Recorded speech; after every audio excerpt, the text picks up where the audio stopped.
परम पिता परमात्मा सारी सृष्टि के रचनहार कुल मालिक कबीर देव कबीर परमेश्वर अपनी प्यारी आत्माओं को काल के जाल से छुड़वाने के लिए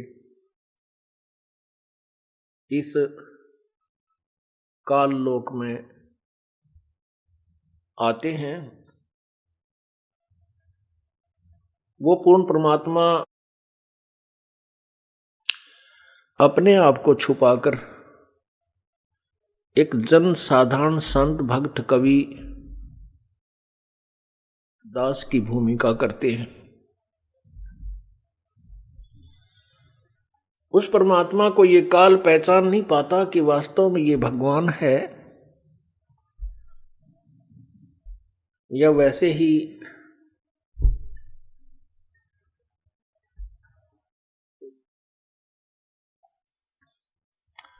शांत है।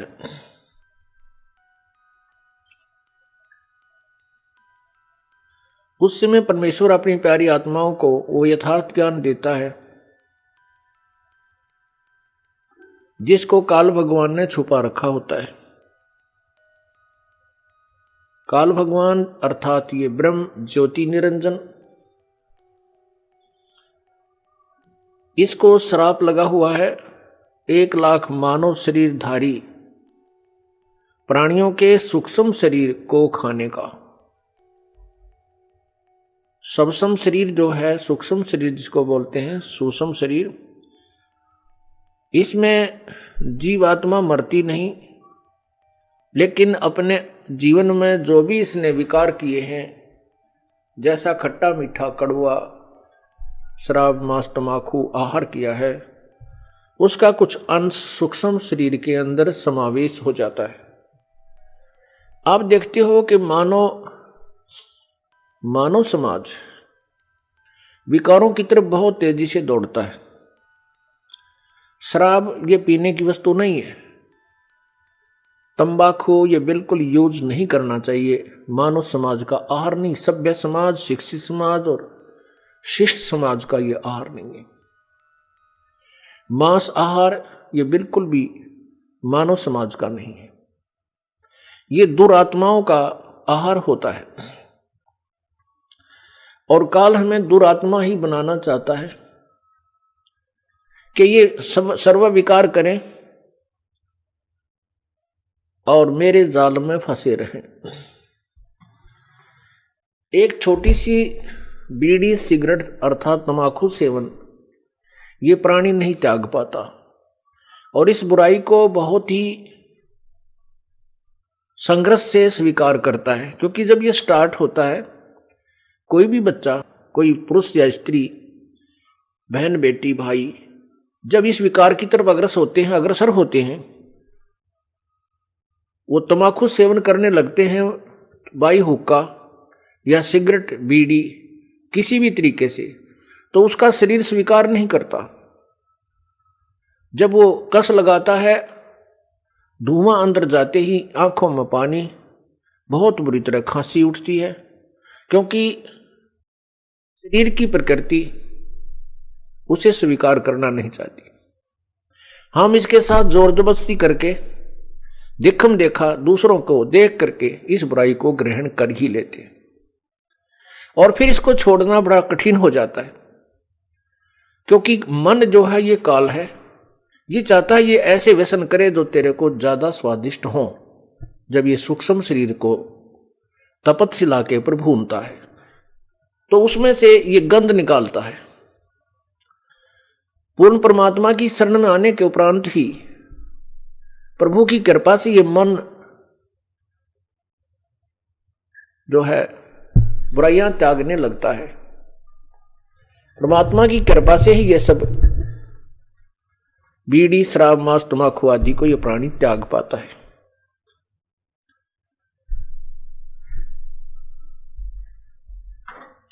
इसलिए जो सूक्ष्म शरीर है उसको ये काल 1,00,000 मानव शरीरधारी प्राणियों को प्रतिदिन आहार करता है। अपने छोटे पुत्र शंकर तमोगुण संग शिव जी से संहार करवाता है और फिर अपनी तपस्या पर इनको भून कर खाता है।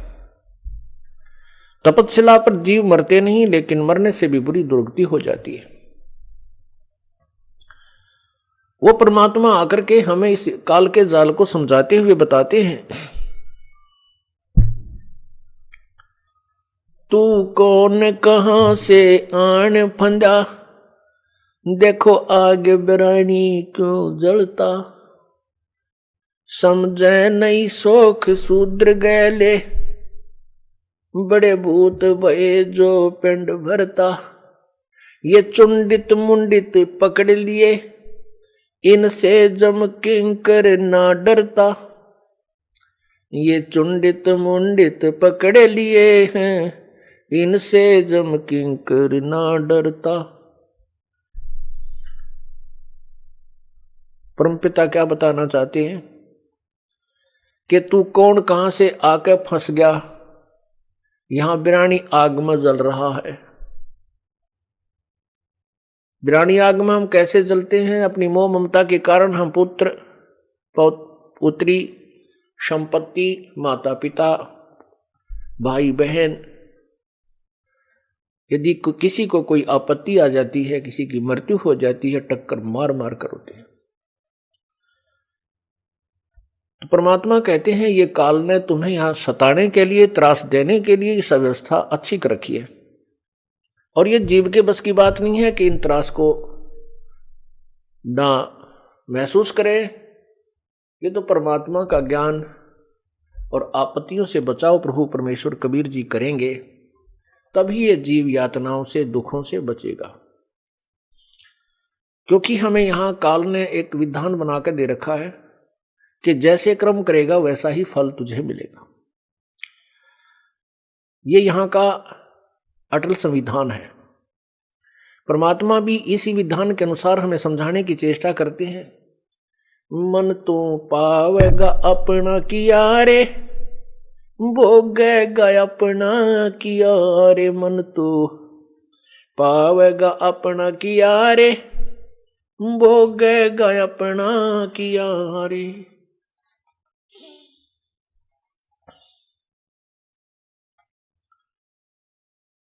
तो परमात्मा कहते हैं कि तुम क्यों ना ऐसे कर्म करो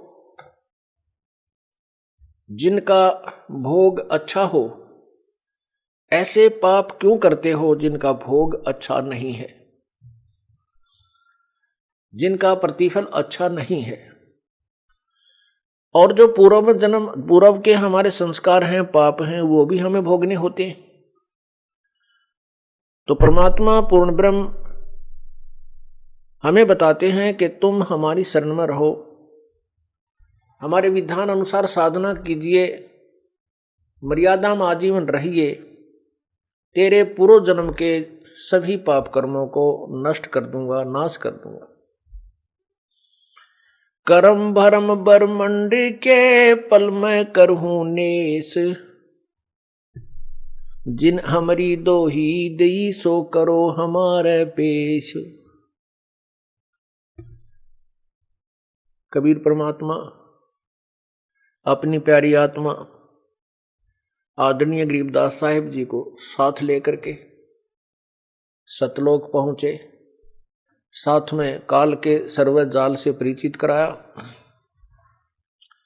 यहां पर काल भगवान ने अपने ब्रह्मांड में, प्रत्येक ब्रह्मांड में एक धर्मराय अर्थात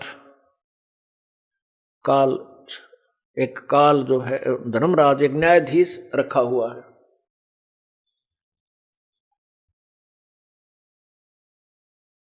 और उस न्यायाधीश से को आदेश है कि जो भी जैसे कर्म करे वैसा ही फल उसको देना है, उसमें कोई परिवर्तन नहीं किया जा सकता। पूर्ण परमात्मा कबीर परमेश्वर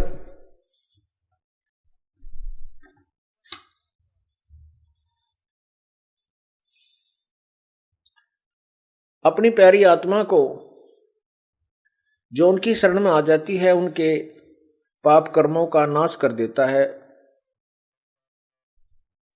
पूर्व के पाप कर्मों से बचा देता है। तो कबीर जी, आदरणीय गरीबदास साहब जी हमें ये बताना चाहते हैं कि मुझे साथ लेकर के कबीर परमेश्वर धर्मराज के दरबार में गया, जिसमें कबीर परमेश्वर ने धर्मराज के दरबार में प्रवेश किया। वो यहां का चीफ जस्टिस न्यायाधीश खड़ा हो गया और करबद्ध होकर के परमात्मा को अपनी ही चेयर पर विराजमान करने के लिए प्रार्थना करने लगा। इस दृश्य को देखकर आदरणीय गरीबदास साहब जी अचंभित हो गए कि ये महात्मा, ये छोटा महात्मा, ये जिंदा, इसके सामने ये धर्मराज भी हाथ जोड़े खड़ा है। उस सब दृश्य को देख करके, सब लोगों को देख करके आदरणीय गरीबदास साहिब जी ने अपने परमेश्वर कबीर देव की, कबीर परमेश्वर की, कबीर प्रभु की कैसी कलम तोड़ महिमा गाई है। आंखों देखा दृश्य, आंखों देखा हाल उस प्यारी आत्मा ने, उस महान आत्मा ने लिखा है। आदरणीय गरीबदास साहिब जी की अमरवाणी सदग्रंथ अचला का अंग।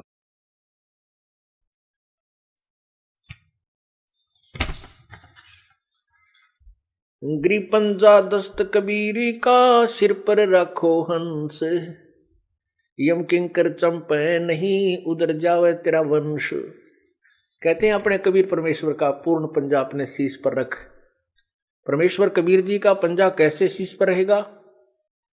हम पूर्ण संत की तलाश खोज करके उस कबीर परमेश्वर के कृपा पात्र तत्वदर्शी संत की शरण ग्रहण करेंगे और फिर उसके द्वारा दिए गए उस सत्य नाम और सार नाम का हम आजीवन जाप करेंगे और मर्यादा में रहेंगे, तो आपके ऊपर कबीर परमेश्वर का पंजा बना रहेगा।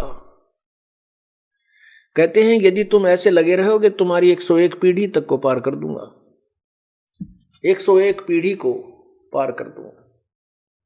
परमात्मा की वाणी बिल्कुल भी गलत नहीं हो सकती क्योंकि वो समर्थ है।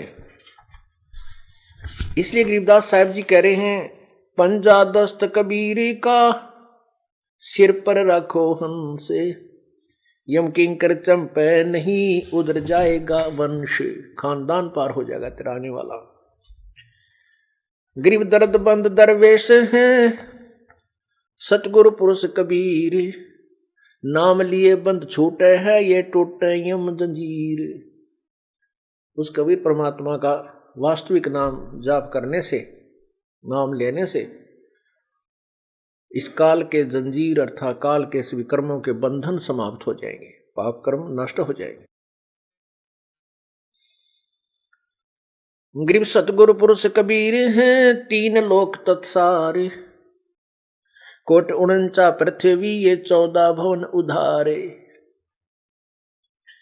गरीब सतगुरु पुरुष कबीर हैं, 3 लोक तत्सार, 2 4 की क्या चले, ये उतारे हंस अपार। गरीब सतगुरु पुरुष कबीर हैं, 4 युग परवाने, ये झूठे गरुआ मर गए, हो गए भूत मसाने। पुण्यात्माओं, गरीबदास साहेब जी कितनी यथार्थ वाणी बोल रहे हैं कि एक कबीर परमेश्वर ही है जो मोक्ष दे सकता है और वो स्वयं भी मुक्त है। अन्य जितने भी गुरु सदगुरु जो नकली बने थे ये भूत बन जाते हैं, प्रेत योनि में जाते हैं। आपने राधा स्वामी पंथ के प्रवर्तक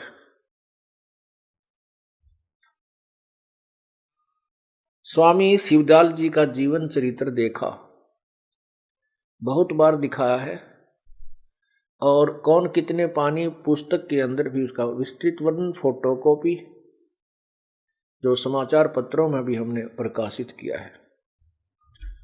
उसमें लिखा है कि स्वामी जी जब शरीर छोड़कर चले गए उसके उपरांत उनकी एक प्रिय शिष्या बुक्की नाम की थी, उनके अंदर प्रवेश करके वो पहले की तरह हुक्का पीते थे, उसी का बनाया हुआ खाना स्वयं ही उसके शरीर में प्रवेश करके खाते थे। और सेठ प्रताप सिंह तथा शिव वो जो सालिग्राम जी वो दोनों बुकी से के आगे प्रार्थना करते थे और बुकी के अंदर वो शिवदयाल जी प्रेत रूप में बोल के उनको शिक्षा देता था।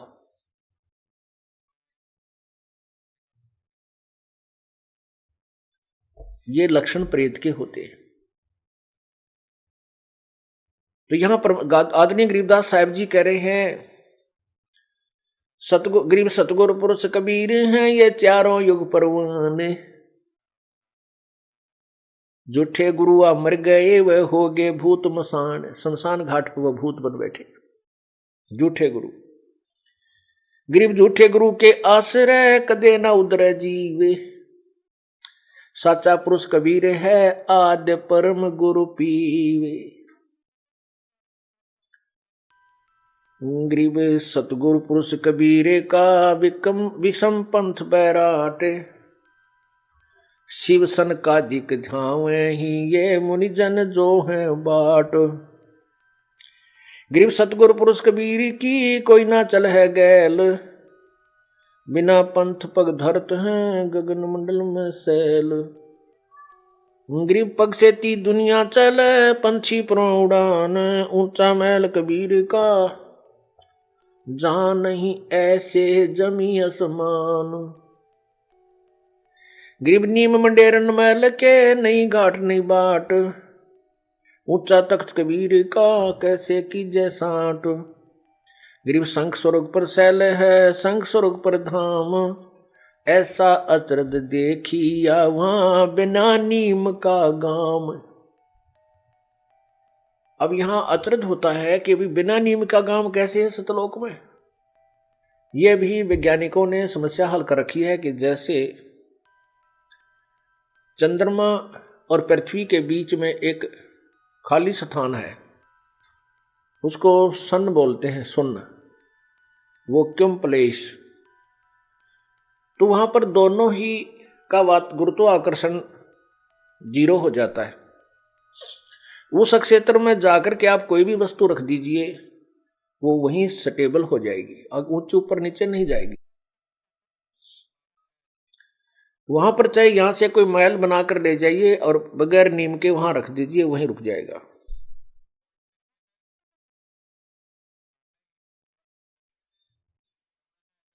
इसी प्रकार उस सतलोक के अंदर यही व्यवस्था है, वहां बिना नीम के महल है, फाउंडेशन बिना फाउंडेशन के।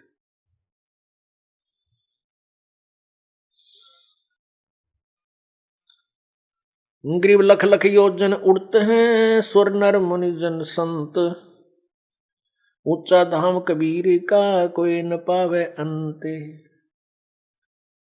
कहते हैं ऐसे समाधि लगा करके लाखों कोष तक, लाख योजन यानी एक योजन 4 कोष का होता है, 4 लाख योजन तक ऊपर पहुंच जाती समाधि, लेकिन उनकी समाधि सतलोक में नहीं जा सकती क्योंकि वो 16 शंख कोष की दूरी पर है। गरीब ध्यावे सो पावे नहीं उल्ट पंथ की चाल, दिल ही अंदर दर्श है योजन शंख विशाल। के जो समाधिस्थ होते हैं वो नहीं पा सकते परमात्मा के उस सत्यलोक को, वो तो साधना सत्य साधना परमात्मा देगा। उस नाम के जाप से इस प्राणी में इतनी शक्ति आ जाएगी कि जब इस शरीर से निकल के ये चलेगा सवसम शरीर के अंदर, इसकी जो जाप का अभ्यास आप कर रहे हो सतनाम और सारनाम का, इसकी शक्ति से इतनी स्पीड से ये जीव यहां से जाएगा कि काल देखता ही रह जाएगा।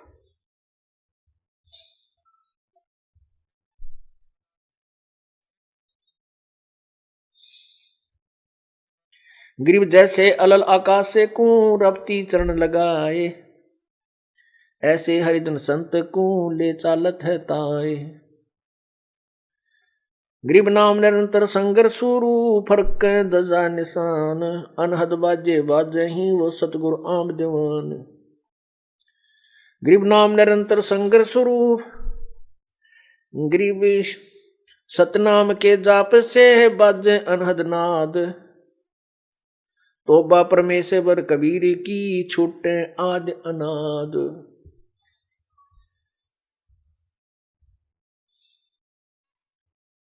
गरीब धर्मराय दरबार में। अब गरीबदास साहिब जी बताते हैं, वो आंखों देखा कि धर्मराय दरबार में दी कबीर तलाक, और मेरे भूले चूके हंस को तू पकड़िए मत कजाक। जैसे डांट मारते हैं ना बड़े अधिकारी छोटे अफसरों पे, ऐसे परमात्मा धर्मराज के दरबार में गया और धर्मराय ने कहा आओ परमेश्वर विराजमान होइए। तो परमात्मा खड़े खड़े उसको अपनी समर्थता का प्रमाण गरीबदास जी महाराज को दे रहे हैं। उस काल को, उस धर्मराज को डांट लगा रहे हैं और कहते हैं कि तुम मेरे भूले चूके हंस को पकड़ना मत कजाक। अब ये बहुत जबरदस्त शब्द परमात्मा ने उस न्यायाधीश को बोले हैं, यहाँ के चीफ जस्टिस को।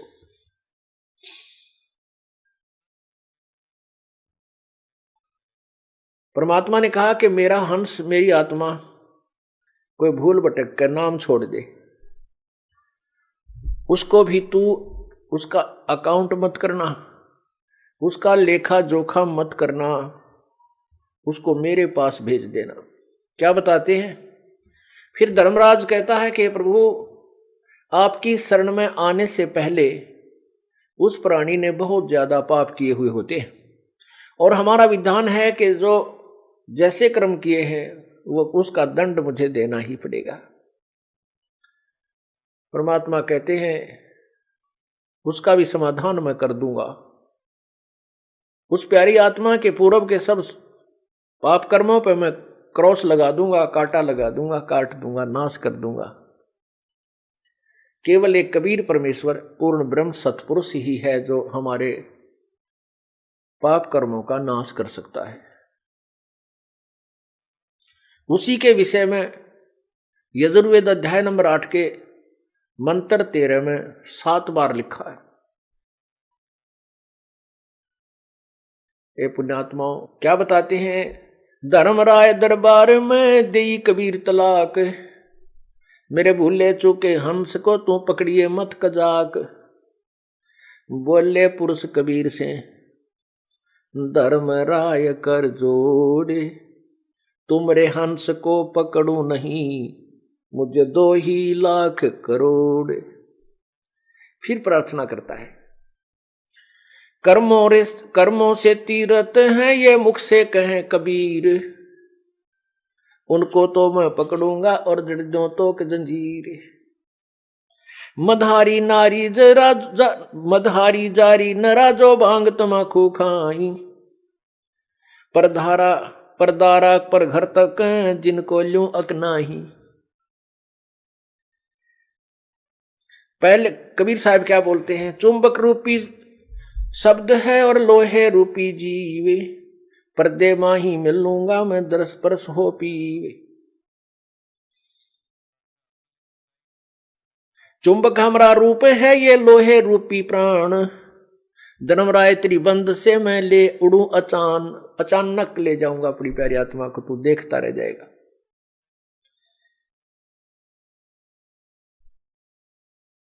तो क्या कहता है? मदहारी जारी नरा, मद आहारी, मांस और मदिरा जो आहार करते हैं और जारी करते हैं, परतरिया गमन करते हैं, कहते हैं प्रभु उनको मैं पकड़ूं या नहीं पकड़ूं।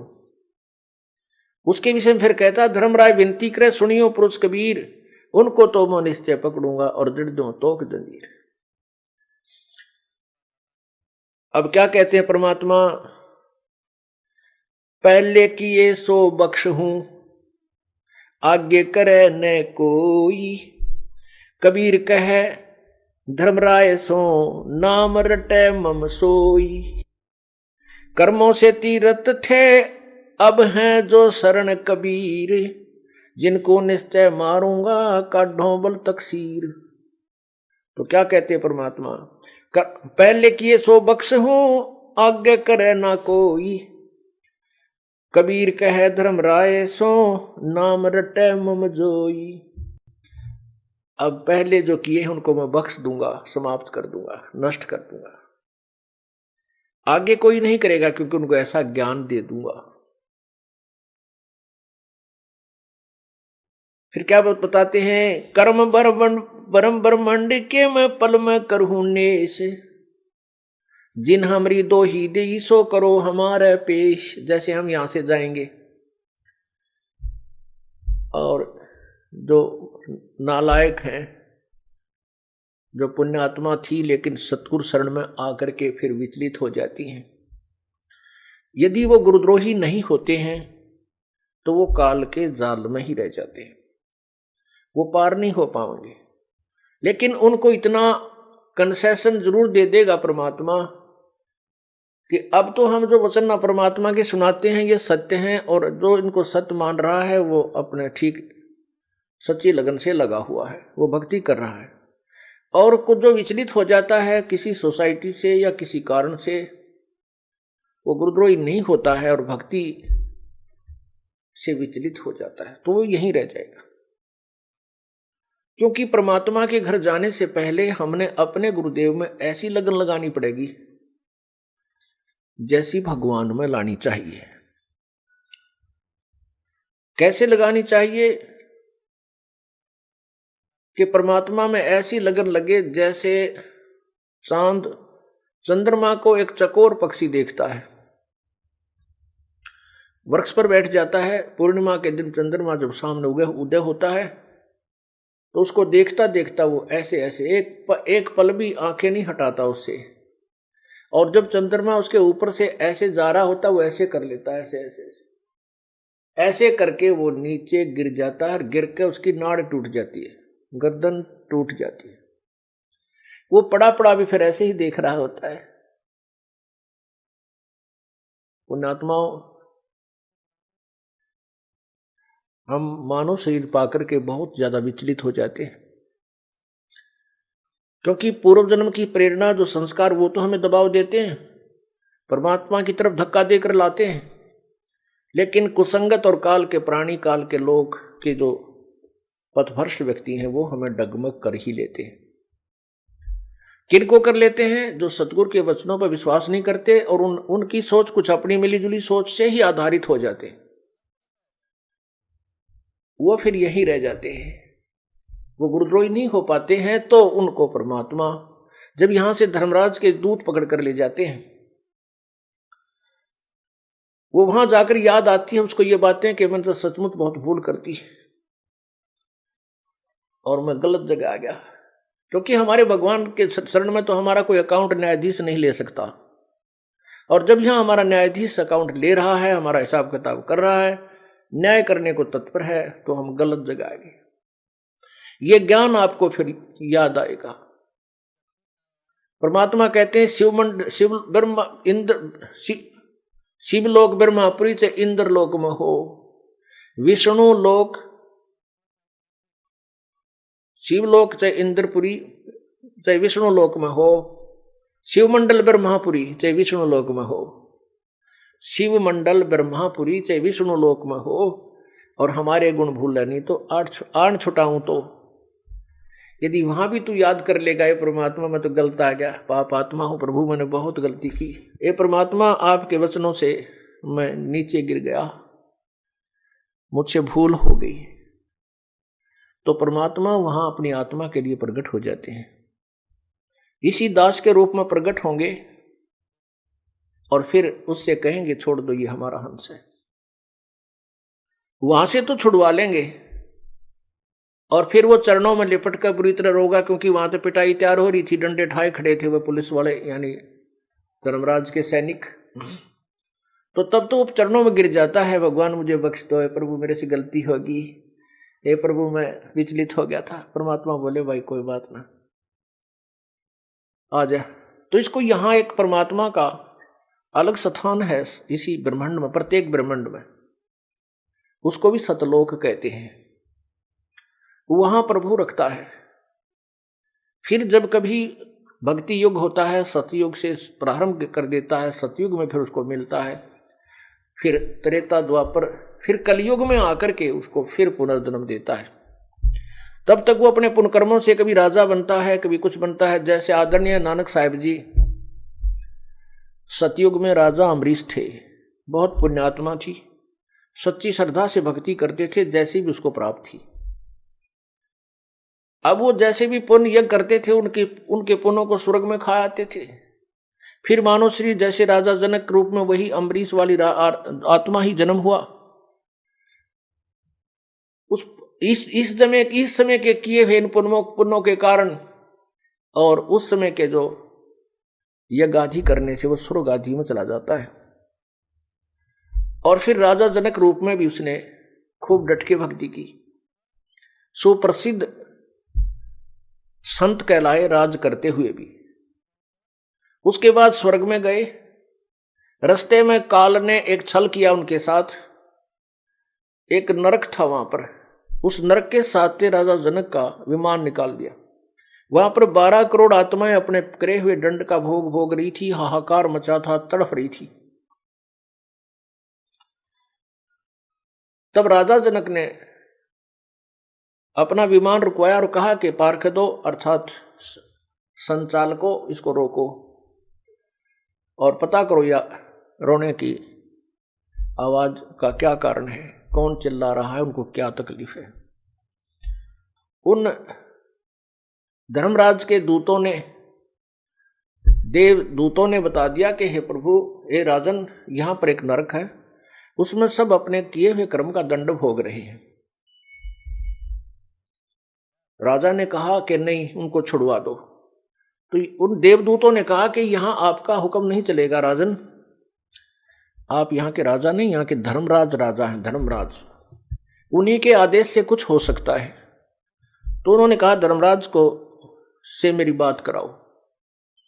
धर्मराज वहां पहुंच गए और कहा राजन आप चलिए, ये तो अपने किए हुए कर्म का दंड भोग रहे हैं, आप आगे चलिए। क्योंकि दया, एक ऐसी बेतुकी दया भी हमें ले डूबती है। दया अवश्य होनी चाहिए, लेकिन अपने पैर पर कुहाड़ा मार कर दया नहीं होनी चाहिए। क्योंकि हमने सतलोक में जाना है और उसके लिए हमने अपनी कमाई को बर्बाद नहीं होने देना है। अपना, ठीक है, जो भी अपना माता है, पिता है, भाई बहन, मित्र, रिश्तेदार, कोई सखा है, सखी है, उनको भी परमात्मा के चरणों में लगा दीजिए और कहिए कि आप अपनी कमाई कर और अपना धन जोड़ साहूकार हो जा, सेठ बन। आप अपनी कमाई से कितने दिन दूसरे को सहयोग दे सकते हो? आप अपने मित्र को कितना सहारा दे सकते हो? अपने भाई को, बहन को तुम कितने दिन सहारा दे सकते हो? नहीं दे सकते, चाहे अरबपति चाहे खरबपति क्यों ना हो। उनको भी अपना व्यवसाय में लगाना पड़ेगा, तभी वो सफल होंगे। तो ऐसे ये दया का जो दौर है, इसको ना समझ करके हम बर्बाद कर देते हैं, अपना जीवन खोल बैठते हैं। तो राजा जनक जी ने कहा कि मैं ये नहीं जाऊंगा, या तो मुझे भी यहीं रखो, ना इन सबको यहां से छोड़ के स्वर्ग ले चलो। तो उसमें धर्मराज ने कहा कि एक उपाय है इसका, आप अपने कुछ पुण्य इनको संकल्प कर दीजिए, इनको दान कर दीजिए, फिर हम इनको यहां से निकाल के स्वर्ग ले चलेंगे। राजा जनक ने आओ देखा ना ताव देखा, अपने 50% पुण्य उनको दान कर दिए।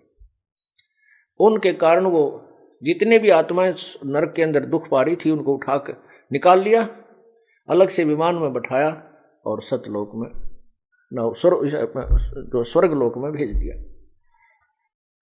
वही राजा जनक जो 50% अपने जन्म बर्बाद कर दिए थे पुण्य, 50% को आधे कर्मों का भोग स्वर्ग में भोग कर वो फिर कलयुग में श्री नानक जी के रूप में, संत नानक जी के रूप में अवतरित हुए, जन्म हुआ। ये वही पुण्यात्मा थी जो पहले कभी किसी समय परमात्मा की शरण में लगे हुए थे, किसी कलयुग में, और फिर ऐसे ही विचलित हो गए थे। अब ठीक है, उनको दो राजा भी जन्म मिले। पहले राजा अम्बरीश रूप में उनके नौकर होते थे, सैनिक होते थे। राजा जनक रूप में उनके नौकर होते थे सैकड़ों हजारों की संख्या में। और अब वही पुण्यात्मा स्वयं नौकर लगी है। एक नवाब के, सुल्तानपुर में एक नवाब के यहाँ मोदी खाने में स्वयं नौकर लगी।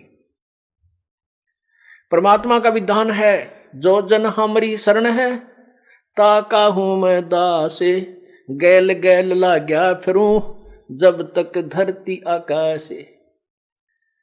पुण्यात्माओं वो परमात्मा फिर आए, जिंदा महात्मा के रूप में वहां बेई नदी पर प्रकट हुए, जहां दुनिया गरीब नानक साहब जी वहां स्नान करने के लिए जाते थे। वहां से उनको सतलोक लेकर गए, सचखंड दिखाया और पूरा व्यवस्था दिखा करके वापस छोड़ दिया तीसरे दिन।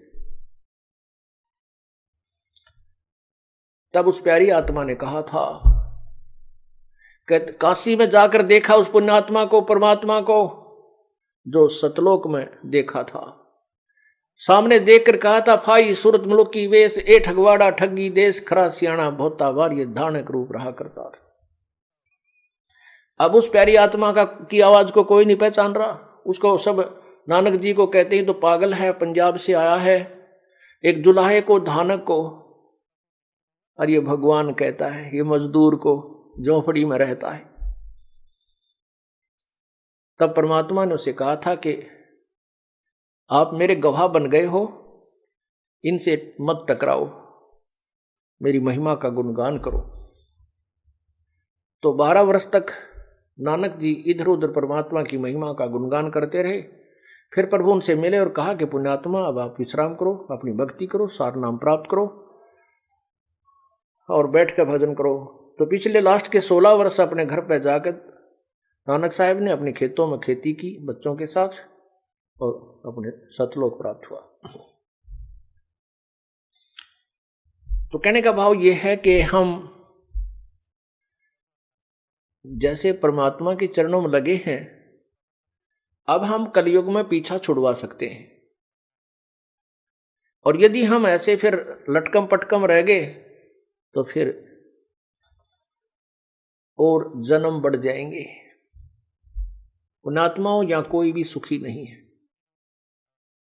कोई भी सुखी नहीं है। चाहे कोई राजा बन जाए, उसकी महादुर्गति, उच्चधारी अधिकारी बन जाए, बेशक हमने कार और कोठी लाल बत्तियों में जाता देखा, उसका परेशानी 24 घंटे टेंशन रहती है। हम इस झूठे सुख को सुख मान बैठे हैं। चाहे यहां राजा बन जाए, राजा को इतना दुख होता है शायद किसी को नहीं होता, लेकिन राजा को माया जोड़ने की आदत पड़ जाती है। उस माया के उस हाड को, कुत्ते वाले हाड को चाब चाब कर ये प्राणी, चाहे राजा है चाहे कोई भी है, भगवान से दूर है, वो यहीं इसी में उलझ पुलझ होकर रह जाता है। परमात्मा कहते हैं, तन दर सुखिया कोई ना देखा, जो देखा सो दुखिया हो, जो उदय अस्त की बात करे मैंने सबका किया विवेका हो। यहां पर कोई भी जीव सुखी नहीं है, चाहे राजा है, ब्रह्मा विष्णु महेश तक भी सुखी नहीं है। कहते साच कहूं तो जग नहीं माने, झूठे जगपति आई हो, ये ब्रह्मा विष्णु शिव जी दुखिया जिन ये राह चलाई हो। परमात्मा कहते मैं साची कहता हूं तो मारने धावे हैं, और झूठी बात को ये स्वीकार करे बैठे हैं कि ब्रह्मा विष्णु महेश सर्वशक्तिमान है, इनकी पूजा से मोक्ष होता है। नहीं, इनका अपना भी मोक्ष नहीं है, ये स्वयं भी जन्म मृत्यु के 84 लाख योनियों के चक्कर में ही है।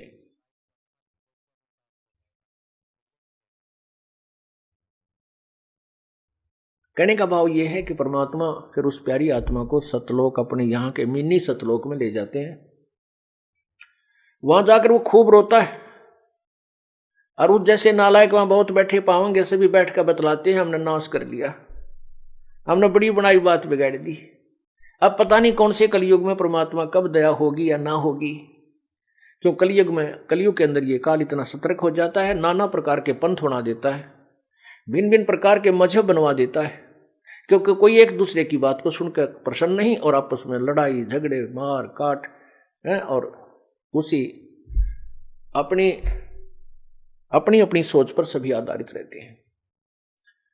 फिर भी परमात्मा बहुत को दया करते हैं, अपनी समर्थता के कारण, अपने तत्व ज्ञान के तोब के गोले के आधार पर इस अज्ञान रूपी किले को ढा देते हैं। एक बार प्रत्येक कलयुग में अवश्य खत्म कर देते हैं, और उस दाव में, उस अवसर में जो कोई मनुष्य जीवन प्राप्त है और वो पूर्ण संत की शरण में आके सच्ची भाव से अपना जीवन कल्याण करवा लेता, वो पार हो जाता है। अब ये बैन उठ चुका है। अब जो भी सच्चे दिल से परमात्मा की भक्ति जैसी भी बनती है करते रहिए, पर मर्यादा से दूर ना होना। अब आप यहां से पार हो जाओगे। आप विचार देख कीजिए, यहां 1 सेकंड का, 1 पल का जीव को पता नहीं तेरे साथ कल क्या हो जाएगा। एक बार हरियाणा के 2 मंत्री शपथ लेते ही कुछ ही दिनों के बाद हेलीकॉप्टर से एक्सीडेंट, दुर्घटना होकर के तुरंत मृत्यु को प्राप्त हो गई। उनकी आशाएं कितनी थी। पुण्यात्माओं, नानक साहब जी कहते हैं, ना जाने काल की कर डारे, किस विधि डल जा पासावे, और जिनाते सरते मौत खुड़क दू नानू केड़ा हंसावे। फिर नानक साहब से किसी ने पूछा, परमात्मा, हे प्रभु, क्या आप कभी भी प्रसन्न नहीं होते? आप बहुत मायूस रहते हैं। उन्होंने कहा कि साध मिले साड़ी शादी होंदी, विछड़ जा दिलगिरी वे, अख दे नानक सुनो जहाना मुश्किल हाल फकीरी वे। कहते हैं जब ये संत भक्त जो मेरे अनुयायी वापस आते हैं मेरे पास समागम में, इनको देख करके मुझे खुशी का ठिकाना नहीं रहता, क्योंकि मैं ये देखता हूं कि ये काल से विचलित नहीं हुए, इनके ऊपर काल के जाल का असर नहीं हुआ, क्योंकि ये पुनः पुनः आ रहे हैं। और जो नहीं आते हैं उनसे पता लग जाता है कि वो काल न के जाल में फंस चुके हैं, वो चाहे कितने सियाने बन रहे हो, क्योंकि ये पैमाना, ये थर्मामीटर इस दास के पास है कि कौन कैसा चल रहा है, इसकी कैसी भक्ति है। अपनी अपनी सोच से तो हम पहले से दुर्गति करवाते आ रहे हैं। हमने संत के एक एक आदेश का पालन करना होगा और तभी हम सफल होंगे, नहीं तो जैसा करेंगे वैसा फल मिलता ही रहेगा। अन्य साधनाओं से ये फिर भी आपको करोड़ गुना, असंख्य गुना ज्यादा लाभ देगी ही देगी, लेकिन मोक्ष से वंचित रह जाओगे। फिर मोक्ष से वंचित रह गए तो फिर साधना क्या किया? इन बातों को हमने बहुत ध्यान से सोचना है, विचार करना है और मालिक के चरणों में पड़ा रहना है। अब क्या बताते हैं,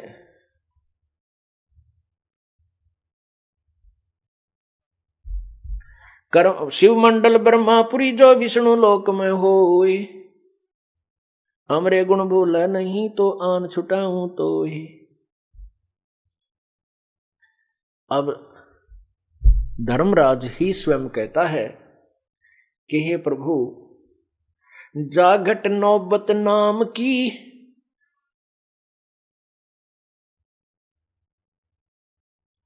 जाकू पकड़े कोने, खाली को छोड़ू नहीं यारी ती जिनकी जून। जिनके अंदर नाम का नगारा बज रहा है, जिनका नाम स्वस्थ है, जिनका नाम खंडित नहीं है, उनको मैं नहीं पकड़ सकता। और जो उसके रहित हो चुके हैं, खाली हो चुके हैं, खंडित हो चुका है, उनको मैं पकड़ूंगा, क्योंकि वो तो 84 लाख योनियों में जाने के योग्य ही हैं।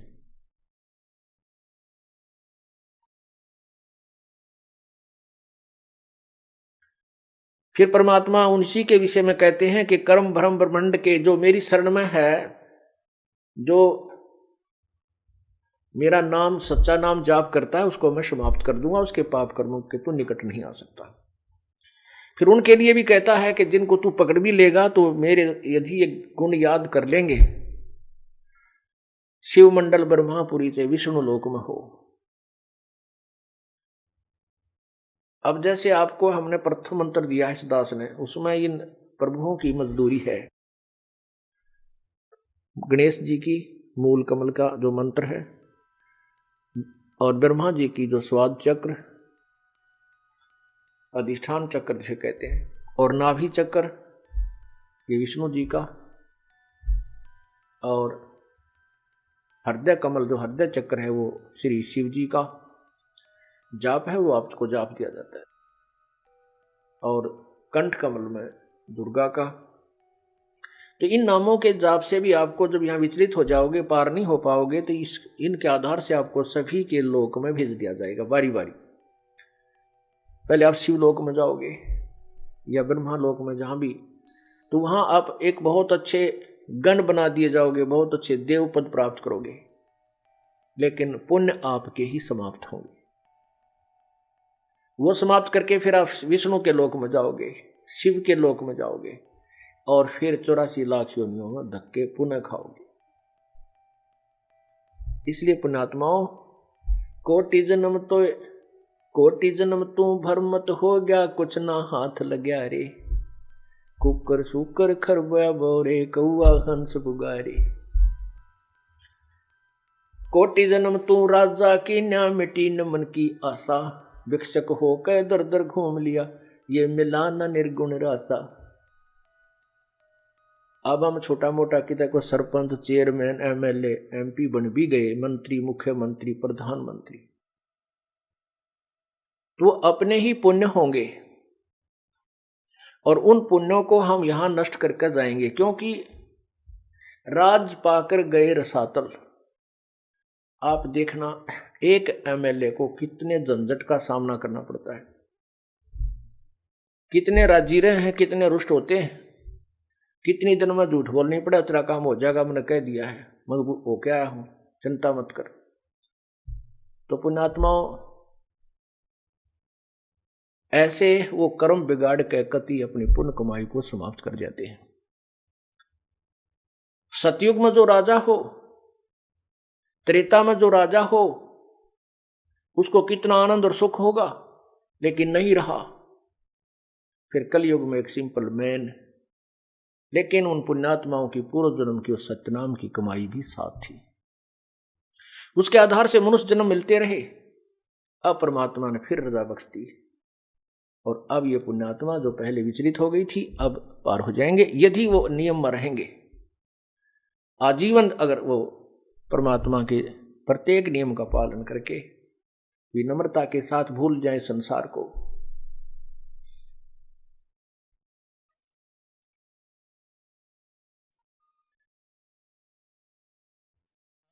त्रिलोकी का राज है ये ब्रह्मा विष्णु महेश, ऊंचा धाम कबीर का सतलोक परदेश। अंतकोट अवतार हैं ये माया के गोविंद, करता हो अवतरे ये फेर पड़े जगपंद।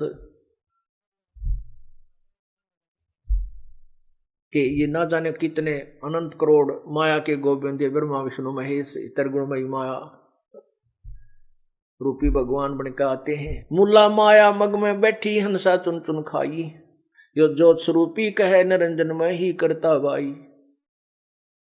एक न करता दो ना करता नो ठहराए भाई, 10वां भी धुंधर में मिल जा सत्य कबीर दुहाई। ये चतुर्भुजी भगवान कहाँ में, हर हर डोर बंधे सब आवे।